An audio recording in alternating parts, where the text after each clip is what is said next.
going to be speaking with or interacting with our head security nerd, Mr. Lewis Pope. Lewis has been with the organization now for the last 3+ years. He comes from the MSP space. He's done freelance PC repair. He's helped MSPs grow from that break fix into a managed service space. He has been honing his security techniques as well. He is a system security certified practitioner, an SSCP, and he has recently taken on the moniker of head security nerd. So welcome, Lewis. You can follow Lewis on social, lewis.pope at solarwinds.com, actually lewis.pope at n-able.com should work as well, on LinkedIn at the security pope, or on Twitter at cybersec_nerd. So please jot those down, or if you like, download the handout, which you can find in the handout section of GoToWebinar. That's going to have Lewis's links, as well as all of the links and articles he's talking about today in this session. Myself, I am Eric Harless. I'm the head backup nerd here. So backup being a subset of that security model.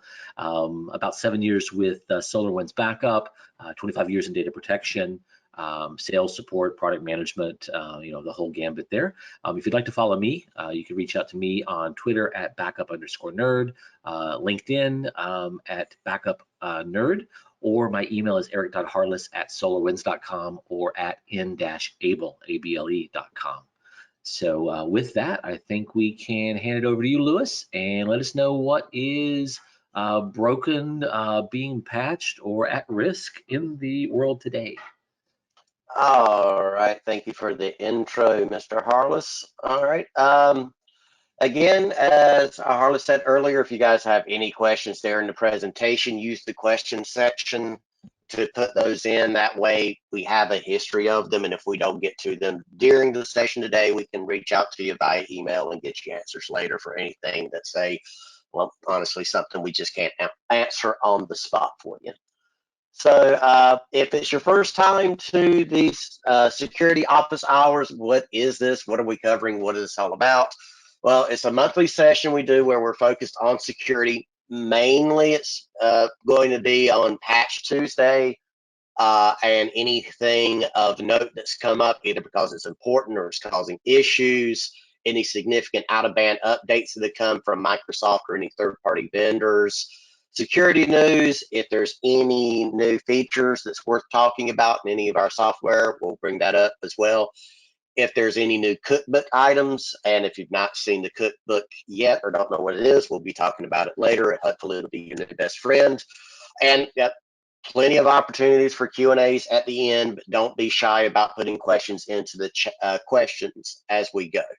So for recent security news, just to start things off, the big one is the DarkSide ransomware gang hit on the Colonial Pipeline. And there's not anything particularly special about the ransomware or the gang or the attack itself, but more so it's special because it has high visibility for the impact of the damage that is caused.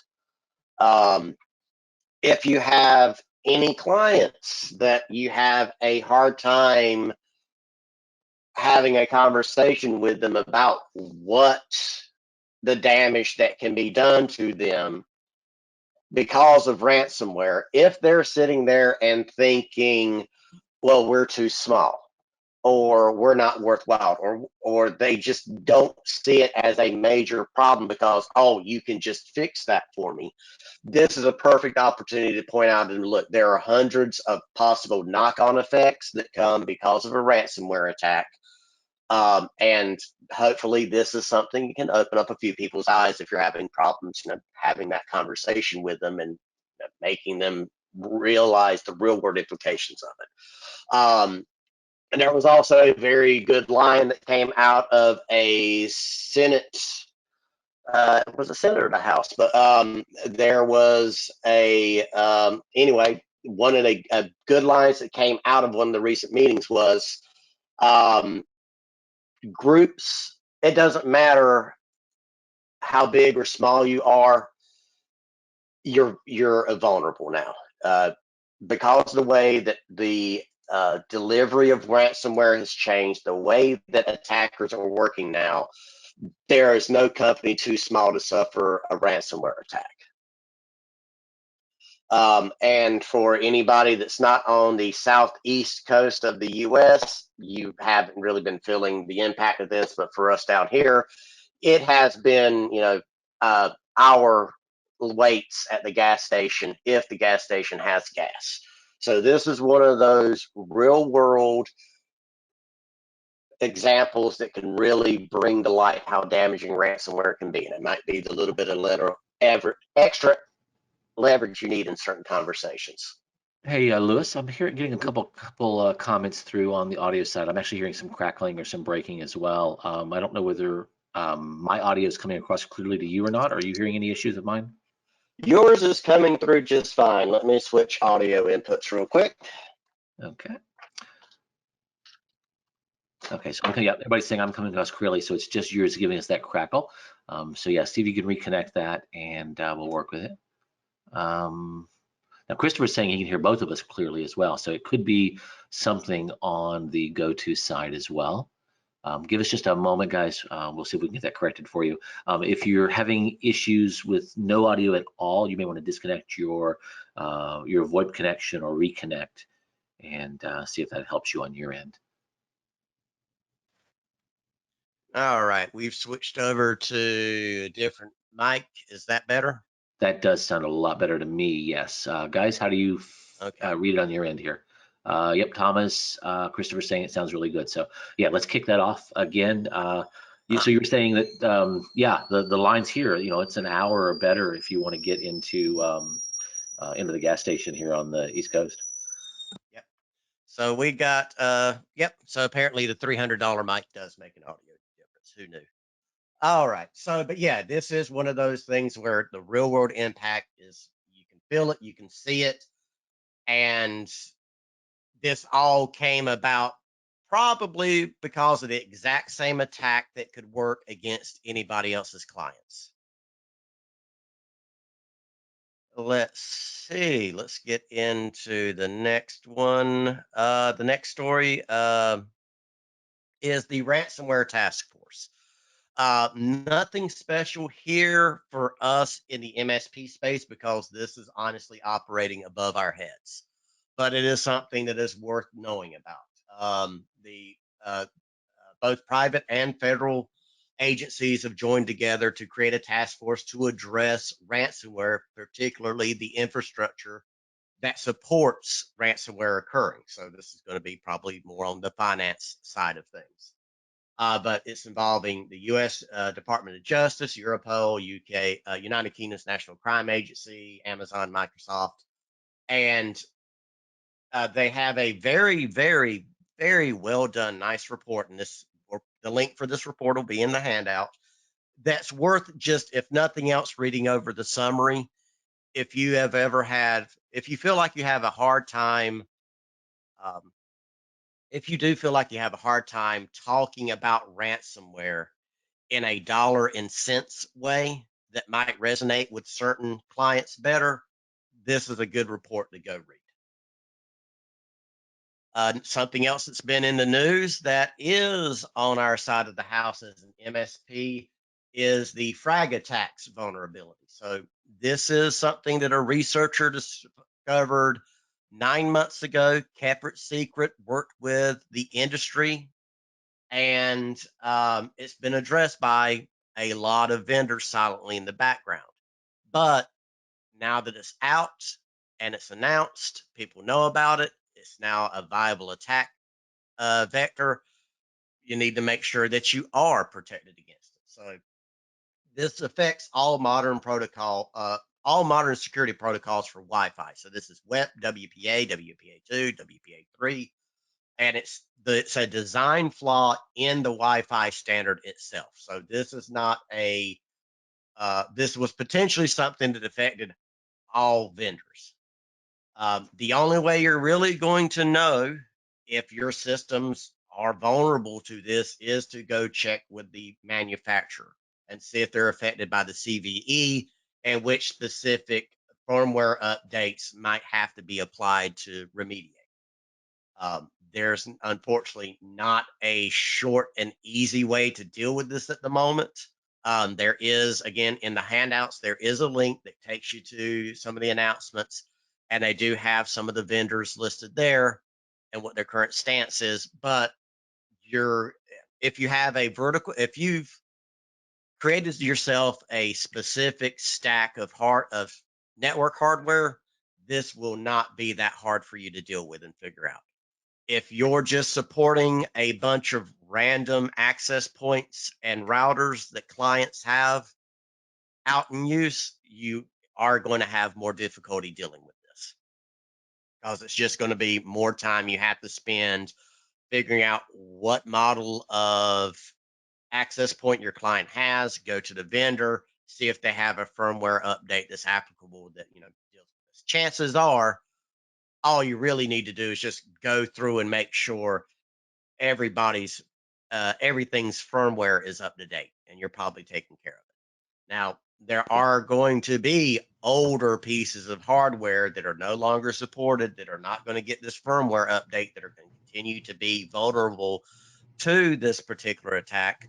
So again, this might be an opportunity on the sales side to push the whole, this is old, it's unsecure, we need to replace it with something modern. And is it advisable to power this stuff off if it's not patchable? Is it advisable to power it off until it can be replaced, or to live along until it can be replaced? Yeah, it depends on how aggressive you want your security stance to be.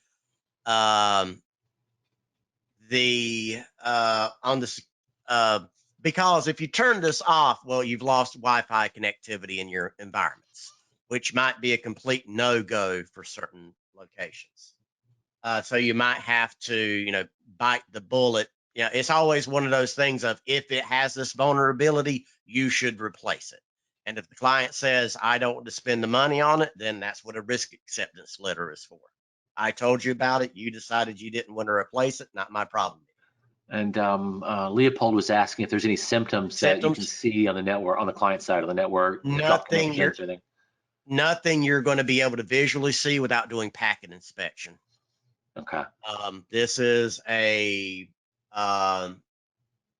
because it's a design flaw in the Wi-Fi standard itself, you have to be doing packet capture and packet analysis on the Wi-Fi side and on the physical LAN side in order to detect this being exploited. So okay. Right now, there's not a good way for you to know if it's being used against you. You just have to know it is a vulnerability, it does exist, and my equipment that can't be updated needs to be replaced. So, and it's not just the access points, though. If I've got, I'm assuming if I've got smart devices that are connecting to this, then anything it's sending or receiving over these is susceptible. Is that right? Well, yes, it's one of those. Technically, it's true, but for a device to be vulnerable to it, it needs to be acting as an access point. So it might be set up as an ad hoc network or an ad hoc device-to-device connection. Those would be susceptible. But like an IoT device that was on a network connected to a access point that's vulnerable to this, well, the access point's vulnerable, but the IoT device isn't. Gotcha. Okay, I appreciate that, Liz. I think that's answered all the questions we got coming in behind the scenes too. So, all right. Next thing, these are the things that scare me, man. Yeah, and with this, again, it's anybody and everybody. This is Cisco equipment. This is the Netgear router. If anybody's out there still using the old Netgears with tomato or something else on them, they're going to need updates as well. Another big thing that happened in the previous month was Dell announced they had a vulnerability with their client platform control. So this is a component that Dell has in a lot of different suites. They've put on a lot of different versions of OSs since 2009. Their Dell Update utility, their managed utility, they're just about anything they've had that had the ability to do firmware updates or BIOS updates is vulnerable to this. It's got a CVSS score of 8.8. The upside of it, even though it does have a really high severity rating to it, is somebody needs to already have access to the endpoint, either physically in front of it, have already compromised it in a way that they have a remote shell or web shell access to it so that they can perform the rest of the attack. So it's not what's going to let somebody in, but once somebody's in, it'll allow them to do just about whatever they want. We've added a AMP to the cookbook, and that's what's listed down there on the bottom. And this will go through and delete the specific affected module for you. It is not a permanent fix. You're still going to need to go off to Dell's guidance on updating their software, their actual whatever it is that's on their version of the system. And some of it might be, end of life, no longer supported, and you might have to just uninstall it. Again, this is one of those unfortunate situations of if you don't have a standardized environment where everybody's on the same build of hardware, you're going to have a little bit of work ahead of you to do the auditing to figure out which machines are vulnerable to this and which ones need to have this. You need to remove this module from. We'll be adding another update in the cookbook soon because Dell has released a fix. They've released a little utility that you can run to resolve the issue for you. We'll be adapting that soon, so hopefully you'll be able to run that through RMM or N-central as an automated task to help streamline the process. So on to Patch Tuesday. So we've got a little bit of a reprieve this month on Patch Tuesday. There are only 55 total vulnerabilities addressed this month versus the 111, I believe, were from Microsoft last month. So there's a smaller total, and there are fewer rated as critical, and there are fewer rated as exploitation more likely. So less of a headache for us. There weren't any major Exchange vulnerabilities that required everybody's attention this month. There were four more Exchange patches that went out, but they weren't rated as critical or anything. So it's not anything you need to put real high on your priority list. Just get it done with your regular patching schedules. So perspective on this, I always like to touch back on this for the technicians that don't really realize the effort that goes into it, the administrative staff, the clients. It's always pointing out that even though Microsoft released patches that addressed 55 different vulnerabilities because of the different versions of Windows, the different builds of Windows, x86 versus x64, 1904 versus 1809 versus 20H2. All of those together means there are 801 different possible patches that need to be applied for Patch Tuesday this month. And this is why patch management needs to be able to be a scalable thing for you. This is why you're using patch management through RMM or N-central, so that you don't have to go through the trouble of figuring out and matching up and doing all of this stuff by hand. So patch management has made this very easy for us over the years and have kind of, swept things under the rug where we don't really think about it too much.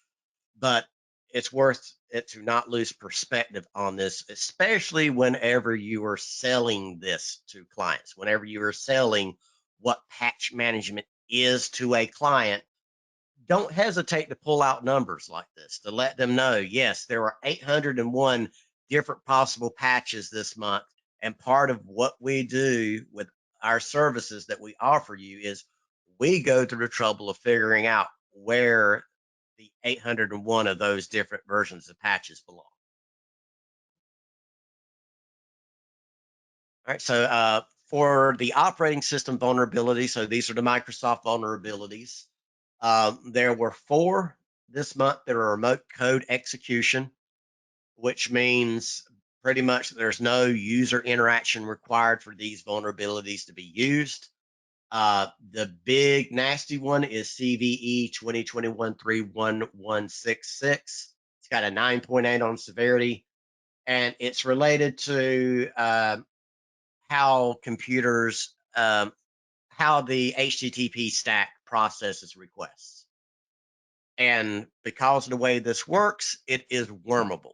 And that's the big scary thing about it. This is an attack that's wormable and can affect any system that has web services enabled on it. So Windows 10, regular Windows 10 machine, Windows Server, they're vulnerable to this. So if you are running any web servers internally, externally, this is the one to focus on and make sure that it gets applied. The rest of them are also remote code execution, so they don't require end user interaction, but the damage that gets done by them is not as, doesn't have the potential for being as widespread as that first one does. Of note in here is we have an Internet Explorer 11 and 9, I found out, vulnerability, CVE 2021-26419.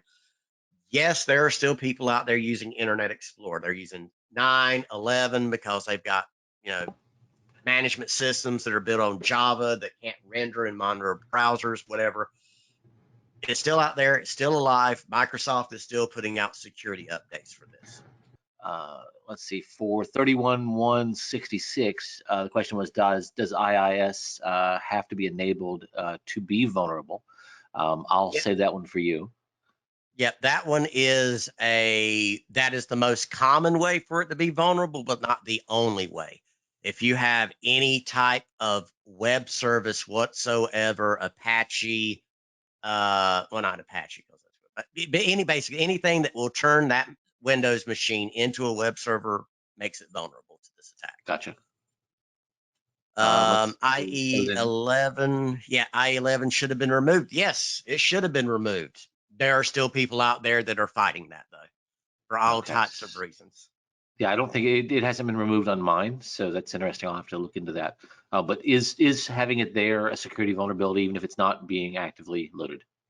No, not by itself. It's not. Now, somebody could threat actors are very clever people, and they might figure out a way to compromise. I know how to PowerShell script it to make it do something and connect to something. So yeah, that I could, having it there that could cause a problem. Yeah.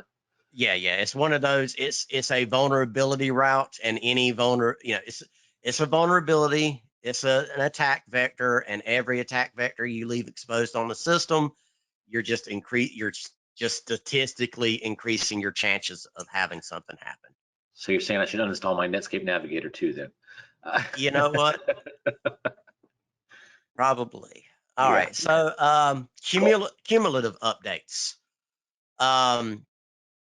The nothing too special to mention about the cumulative updates this month. They've been mainly just security enhancements. No feature enhancements came through with them. With this, though, it's an opportunity to upsell new endpoints or upgrade projects because 1803, 1809, and 1909 officially hit their end of service and aren't getting any more cumulative security updates or anything. So they're not end of life in the traditional sense, like Windows 7 went into life. But as far as Microsoft's concerned, they're not going to give these versions any more real attention. So this will be, this is going to be something to go and talk to people about. You're no longer going to be receiving the newest updates, the newest security patches. Because of that, I can't guarantee the security of your environments. So if you want me to be able to offer any type of my traditional guarantees about what we do to protect your environments, then I need you to work with me to get to these newer versions of Windows 10. I have an automation question on this. Mhm. Can we, in Automation Manager, identify these builds and flag them or alert them?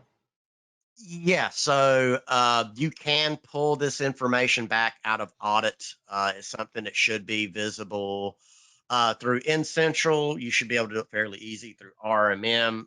A little bit of you got to dig a little bit. You'd have to do an XML or an SQL data dump from the asset tracking to find this information. Or yes, you could use the automation manager to pull the OS build and have a failing check if it's on an older version. Beautiful. You I can was just thinking, I can do it through backup, I know, but obviously that's not the management platform for those kind of things.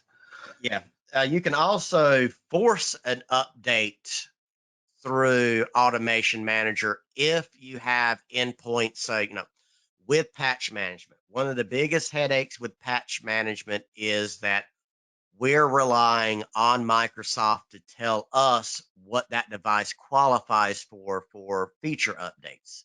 And if the OS doesn't say that it qualifies for that feature update, well, it'll never show up in it will never show up in patch management. So it's not a guarantee that it'll work because you're fighting Microsoft, but one of the things we have out in the cookbook, and again, we got links in the handout.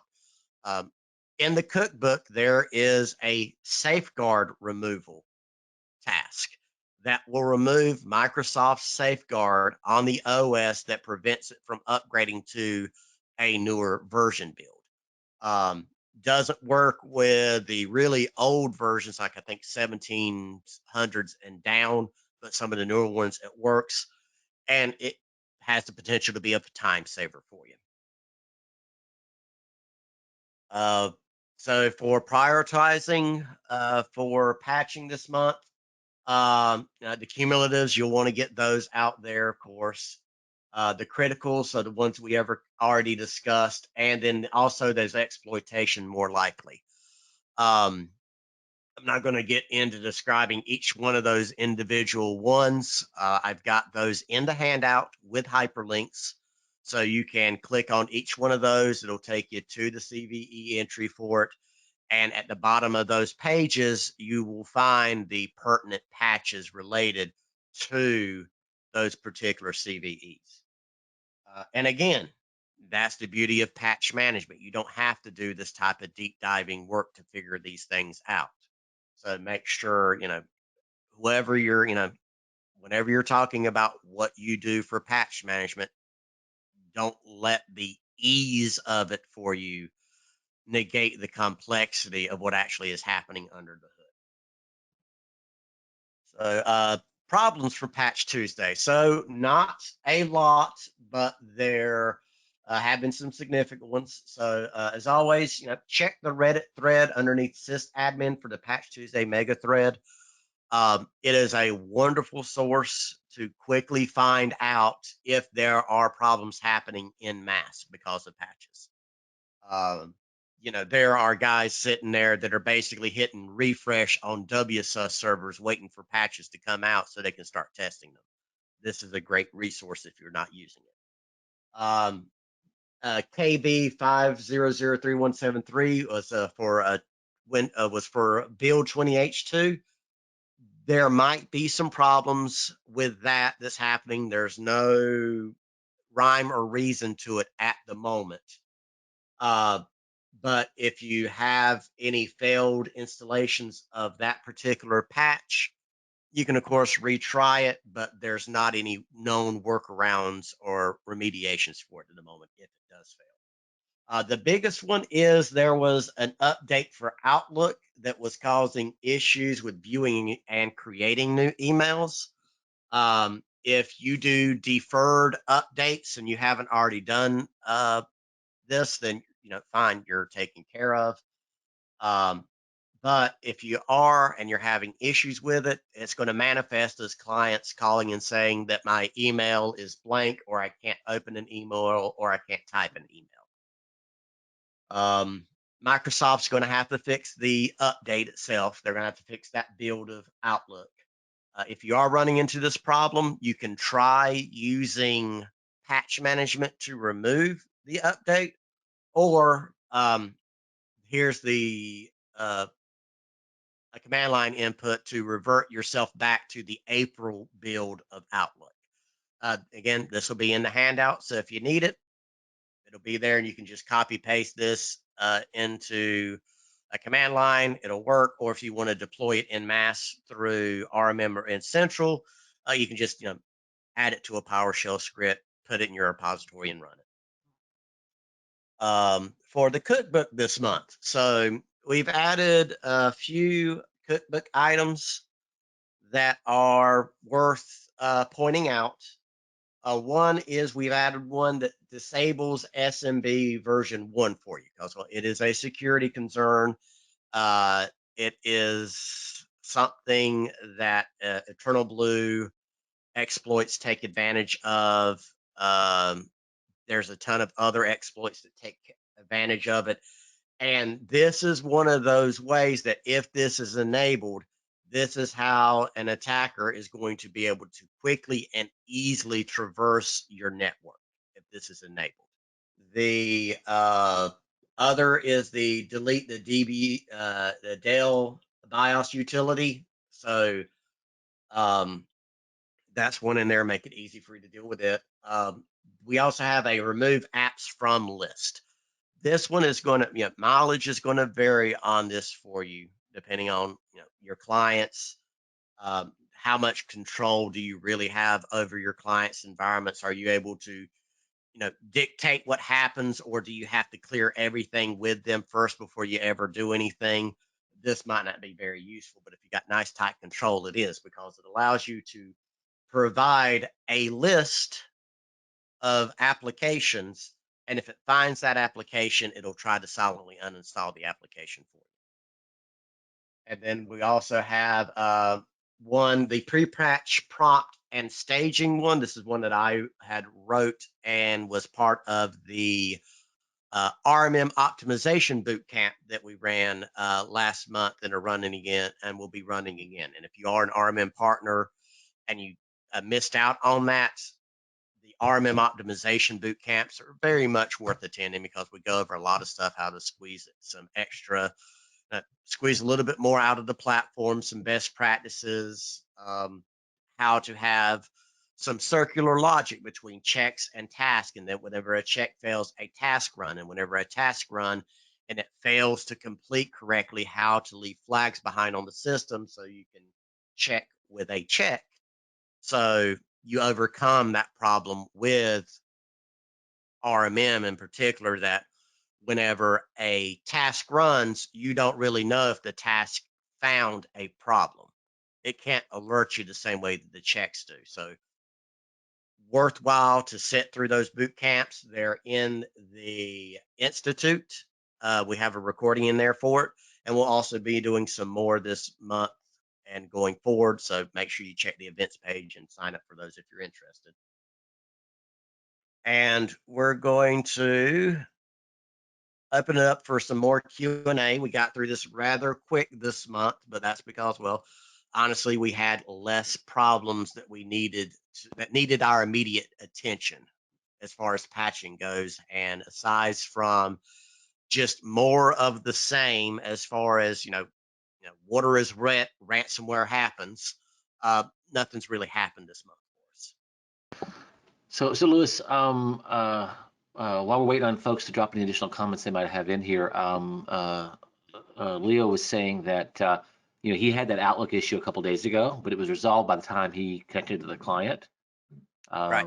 So were those fixed in the background, or yeah, that could have been, it could have already been fixed in the background and nothing for us to have to worry about. Because this is one of those things, as soon as Microsoft found out about it, the world would have let them know that there was a problem. We got, while we're waiting for some new questions to come in, one thing I do want to just kind of again, pull the curtain back a little bit for anybody that hasn't heard.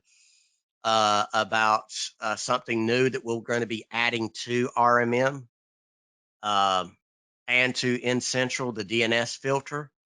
And just to cut through a little bit of, well, not a little bit, but all of the sales collateral that you're going to be seeing around that. As far as security goes, there's going to be one real big distinction between what we already have available in RMM and N-Central for HTTP filtering, for URL filtering. So we have AV Defender in N-Central that has a content filtering component. And then we have in RMM the web protection feature. Both of those work on filtering URLs. Whereas DNS filtering that's coming up is going to be, DNS filter is filtering DNS traffic. So the big security difference there is URL filtering is just basically, and well, not even URL. It is URL. The URL HTTP filtering is only worried with like that type of traffic. It's only worried with HTTP, HTTPS traffic. Whereas with the DNS filter, this is going to be giving you protection against all things that traverse over the network and leverage DNS to resolve things. So this is going to be much, much, much better at offering you security than what we've traditionally had embedded in the products. They're taking over a day. All right, so if you're having some issues with Bitdefender scans running, well, one of the, I don't want to say downsides, but just one of the design pitfalls of traditional AV is it has to run a scan of the drive and everything that's there, which can take a long time, burn a lot of resources, unnecessarily beat up platters. And if you have very large systems, it just does not work out very well. If you've got like if you've got a 2 terabyte server that has 1.6 terabytes of data on it, Bitdefender is going to take a day or more to scan that whole drive. And the only real way to get around this is to go alter your policies and tell it, well, don't bother scanning these locations. And it's just a consequence of the way that the product is designed.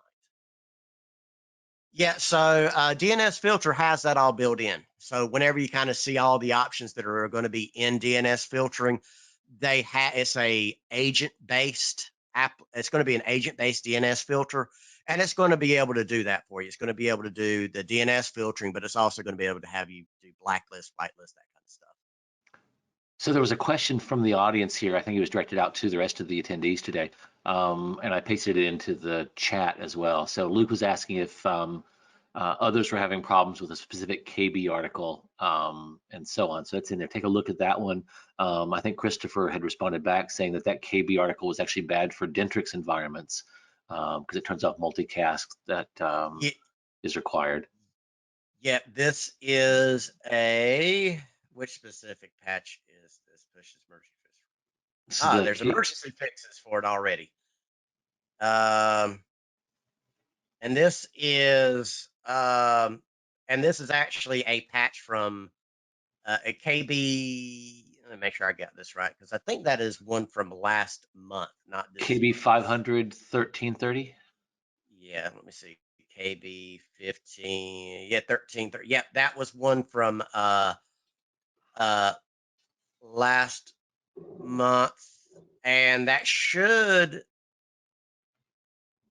is in March. All right, so the KB 500-842 was the cumulative preview that was available that was supposed to resolve that, and now it should be rolled up into this month's cumulative update.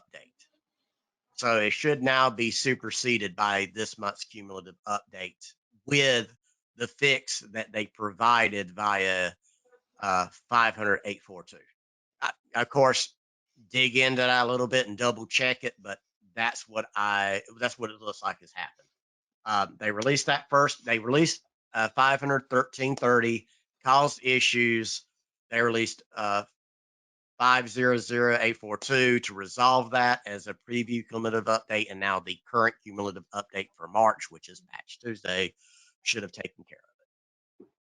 Let's see if there's anything else coming through here. I think we're actually pretty well caught up, but Yeah. And I got to hold my tongue on Dentrix because I supported quite a few small dental clinics back in the day that were using Dentrix, and I am familiar with its proclivities. And yes, things can break so fast and so quick with Dentrix. on the backup side, I see lots of issues with the SQL database and connectivity. So yeah. So you're not doing anything wrong. It's not just you suffering through it. It's everybody that suffers. Okay, fair enough. Okay. Well, good. So unless there's anything else, I think that we've got a couple wrap-up polls, I think. Did you bring up the actual success site and show them where the cookbook is located? Yeah, no, not yet. I do have that in the handout, guys. There will be the links in there, but the success. Here we go. Bring that over. For anybody that's not had a chance to get in, see it, use it, look at it yet. Ooh, my widescreen. Underneath success.enable.com, we have resources, automation cookbook. This is where you'll be able to find any of the pre-existing scripts that we've written ourselves and made available, or even scripts that our partners have made and put up here and made available for everybody. Yeah, that's a very good point. That upload script is nice. If you guys do add any additional security tweaks or deployments or things like that that you want to share with the community, by all means, feel free to do an upload here, and we'll review those and approve, and then you can add those into the various posts, blogs, social, whatever, and there will be a notation in there, uploaded by partner, created by partner, XYZ, those kind of things. Yep. But the goal is to definitely grow out the community. Yeah, and that'll give you a little bit of bragging rights as well, like Harla said, going out and pushing that on out on the socials can help you out. All right, and then the next one is, well, what would you like for us to add to this? What do you want to see more of in future office hours? So, do you want to see more detailed information about specific vulnerabilities? Do you want to see news articles to drive client conversations? Do you want to see more about indicators of compromise and tools for discovery of security issues? And then do you want to see more RMM or in-central service monitors or checks? So the cookbook items, bringing those up and pointing out the ones that we've added recently that might be useful in the security sense. So is this a single select or a multi-select, Liz? This one is a single select, or is it a multi-select? I think it's a single select. I think it is. I'm thinking it is too. I'm seeing a 50-50 kind of split right now. We get about 50% voted on this one. We'll give it another couple moments. If you've got something else that we didn't think about there, feel free to drop it into the chat session. We would, we can take those as write-ins, if you will. If you can't vote for some reason, maybe you're on a Mac or you're in full screen mode, things like that, hit escape or cancel, pull it out of full screen mode. That might allow you to vote if it's not allowing you to. Looks like a couple people have written into the question section also. Okay, so we're going to go ahead and close this guy's out here as well, and I'll share that. So 50% indicators of compromise, 33% RMM and essential checks, 17% news articles to drive client conversations. All right. Yep. So it's good. So we'll probably keep up the depth of detail on the vulnerabilities, just being we'll tell you about them in the handout, and we're only really focused on the important ones in the office hours. I kind of cheated on the indicators of compromise and the RMM in central service monitors because they're kind of actually both the same thing in a sense. Those indicators of compromise for those to be really useful for you, you need to be able to use RMM or Incentral to look for those indicators of compromise. So, you know, I'm expecting to see the higher percentage on those. Just reinforces that, yep, that's what people need. All right. I had one thing I wanted to throw out there before we wrap it up, Lewis, if you don't mind. The head nerds did just recently take over, or I guess take over is the right word. We took over the Reddit enable subreddit. So Reddit/r/NABLE. And the nerds will be monitoring and interacting in that particular platform. So any of you guys out there that are Reddit users, it is a good forum, or it should grow to be a good forum for direct nerd interaction. We're going to actively keep the sales guys and everybody off of there. We want to keep it for community. So please feel free to take a look at that and focus that into your day, or some subscriptions if it's something that you guys are interested in. I know it's throwing another social media platform at you, but we're seeing more and more traction and growth on things like LinkedIn than we do on Twitter, and obviously there's not really any tech on Instagram, and then Reddit seems to have a nice structure, and see a lot of good interaction, scripting, automation, how we solve this type of stuff out there. I think the only other thing that might be compared to that might be Slack, but then those are normally private groups and so on. I know you've got some other thoughts on that one too. I think, what were you saying? Was it Twitch? What was it you were promoting as another forum, Lewis? I run a Twitch channel where I do live coding whenever it comes up, and I actually have to, break out the PowerShell or the automation manager to create things. And I'll stream there. We'll be doing more stuff there as we go on. So if anybody's out there that is on Twitch and knows what it is, you'll be able to find me at cybersec_nerd. Very cool, very cool. Well, hey guys, I think that is it for the day. We want to thank you for your time and attention. You are registered for this session, which means you will automatically get the registration or the invite for the session next month. We should be sending out reminders just to make sure that you're aware of it coming up, but you should be already on the invite list. We're working actively to get the schedule available and pushed out for the second half of the year. Once you do sign up for that set of sessions, it'll actually propagate through the remainder of 2021. We've got an upcoming Enable Empower, our virtual trade show. Was it June 8th, 9th, 10th, and 11th, I believe, where Lewis will be conducting trainings, as well as all of the other head nerds, roadmap sessions, keynotes, some really, really good information. So we would encourage you to sign up and register for those if you haven't done so already.